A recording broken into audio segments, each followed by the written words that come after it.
Hey everybody, Andrew and I have arrived at JFK Airport getting ready for our trip to Israel, Jordan, and Israel. We're going to be leaving here at 12:50 p.m. Thank you so much everyone for your prayers and well wishes. We are looking forward to our trip. I'm reminded of what Benjamin Netanyahu said to a speech to the United Nations a number of years ago.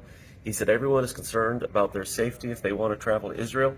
He said, once you leave JFK, everything's going to be fine.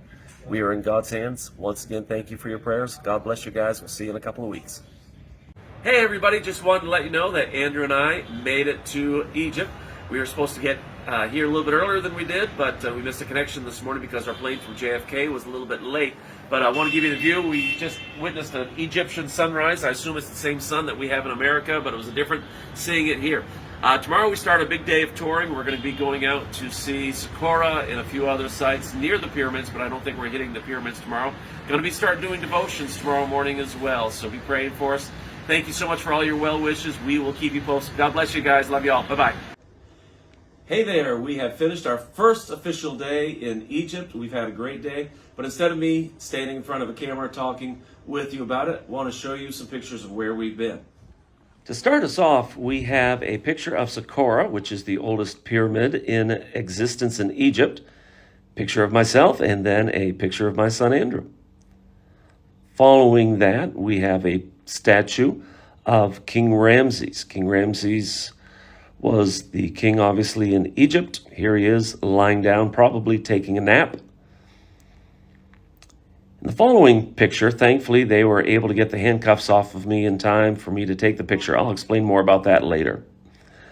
And then here, this is very interesting. These are some storehouses of Joseph that they are uncovering. And in the following picture, you see a canal that Joseph helped to build when he was in charge in Egypt. Also, the Sea of Joseph, which was under his construction plans as well.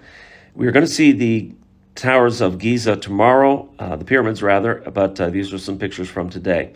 Also, the food is very delectable. So far, so good for a fussy eater like me.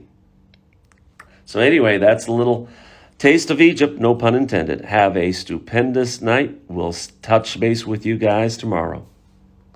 Good evening, at least it's evening our time. It's almost 9 o'clock, of course, afternoon where you are. But I want to give you an update. Today is our last day in Cairo, and we are getting ready for bed because we have an early start tomorrow. We've got to be up by about 4:30 so we can have everything ready to go at 5. And then we are heading down to St. Catherine's Monastery in the Sinai Peninsula. This morning I actually got to do my first devotional, talked about living above sea level, S-E-E, living above what we see. Talked about Moses, how position didn't bind him, pleasure didn't bind him, prosperity didn't bind him, and the pronouncements of Pharaoh didn't bind him. He was able to get free from all of that in Egypt. But once we got that done, we got on the bus and we were heading down to see the pyramids. We get to see all 3 pyramids today. We got to climb in the pyramids. Now, I will say this. Andrew went all the way in. A number of other people went all the way in. We got about 2/3 of the way there, 3/4 of the way there, and we went through a tunnel. It wasn't the claustrophobia, but just all of a sudden I felt my respiratory kind of shutting down on me a little bit, so I backed out. But Andrew got to go in to see where the Pharaoh was laid. But after that, we went to the museum. Actually, no, after that, we went to the Sphinx. I had a great time there, seeing the pictures there. Beautiful spot, even though he's starting to fall apart a little bit. Then after that, we went to the museum, saw King Tut's face and all of those things that go with us, his coffin, and some mummies as well. But what we're going to do tonight is send you one video of me doing the devotional on a bus. That was fun, as I was trying to talk on a moving bus as the camera was, or my phone was going up and down as I'm trying to read some notes.